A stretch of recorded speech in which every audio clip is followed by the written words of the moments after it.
Hello dear student, welcome. तो बाकी जैसे बुक के ऊपर आंसर पढ़ा दिया था, तो कॉर्पोरेट फाइनेंस के ऊपर आंसर नहीं बनाया था, तो उसका इंपॉर्टेंस पढ़ा देता हूँ। ठीक है, आ जाओ। तो कॉर्पोरेट फाइनेंस का मतलब होता है, दो ही चीज़ याद रखो मैं जो लिख रहा हूँ। एक होता है sources of fund, sources of fund कहाँ से पैसा आएगा, और एप्लीकेशन ऑफ फंड मतलब फंड को कहाँ लगाएंगे। तो कहाँ से पैसा आएगा और कहाँ से पैसे को लगाएंगे। तो पैसा कहाँ से आता है, वो दो तरीके से आता है, खुद का पैसा, उधारी का पैसा। और कहाँ का खर्चा होएगा, एसेट्स में, है ना। तो कॉर्पोरेट फाइनेंस में दो डिसीजन लेते हैं, फाइनेंस के रिलेटेड और इन्वेस्टमेंट। तो फाइनेंस मतलब इक्विटी शेयर डिबेंचर, इन्वेस्टमेंट मतलब लैंड बिल्डिंग प्लान इन्वेस्टमेंट। तो कॉर्पोरेट फाइनेंस से क्या फ़ायदा होता है। तो कॉर्पोरेट फाइनेंस का सबसे पहला फ़ायदा होता है कि it helps in decision making, क्योंकि जो बिजनेस है वो कितना पैसा आया कितना पैसा गया उसके हिसाब से फ्यूचर डिसीजन लेता है। तो business organisation has to choose from various alternative available, कितना ऑप्शन अवेलेबल है ए बी सी डी, उसमें से बेस्ट ऑप्शन सिलेक्ट करता है जहाँ उसको इंटरेस्ट या मतलब उसका कॉस्ट कम पड़े, और फिर इसके हिसाब से फाइनेंस का इंतजाम करके बिजनेस पे लगा देता है।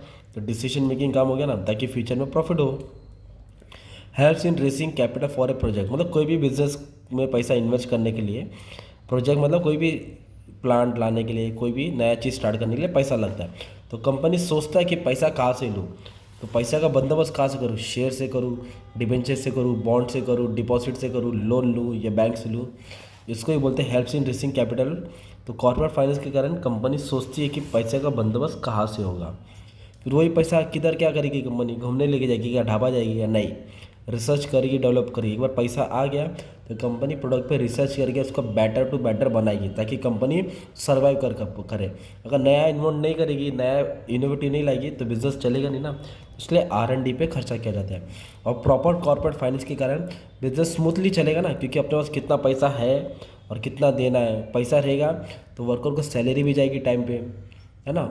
रॉ मटेरियल भी टाइम पे आ जाएगा, इंस्टॉलमेंट भी लोन का जाएगा, मटेरियल भी खरीदेंगे, सेल्स का प्रमोशन भी होगा। तो इस तरह पैसा होने से बराबर बिजनेस की एक्टिविटी फ्लो में जाती है। और bring coordination between various activity, जितने भी कंपनी में डिपार्टमेंट है ना, तो सब डिपार्टमेंट देखो, जो फाइनेंस होता है ना, बिजनेस का ब्लड होता है। क्या होता है, ब्लड। अब ब्लड नहीं रहेगा बॉडी में तो बॉडी फंक्शन क्या रहेगा, नहीं। तो प्रॉपर कॉर्पोरेट फाइनेंस के कारण सब बिजनेस की एक्टिविटी अच्छी सी होती है। देर से कोऑर्डिनेशन बिटवीन ऑल डिपार्टमेंट, वो डाल देने का है। फिर बिजनेस जब पैसा रहेगा तो बिजनेस एक्सपांड होएगा ना, बढ़ेगा। फिर हम लोग क्या सोच समझ के इन्वेस्ट करेंगे, तो रिस्क भी तुम्हारा क्या होएगा। हम लोग देखो, every business organisation has to make several risk. Business में कुछ भी रिस्क आ सकता है, लॉकडाउन आ सकता है, कोरोना आ सकता है, नोटबंदी आ सकता है, स्ट्राइक हो सकता है। तो कॉर्पोरेट फाइनेंस सब रिस्क को मैनेज करता है। कॉर्पोरेट फाइनेंस मतलब कितना पैसा आया कितना गया। तो जूनी मशीन को हटा के नया मशीन लेके आइए, बिजनेस ग्रोथ होएगा। फिर और पॉइंट डाल दो, गुडविल होएगा, कॉर्पोरेट इमेज होएगा ना। तो ये फ़ायदा होता है, किसका फ़ायदा होता है, कॉर्पोरेट इमेज।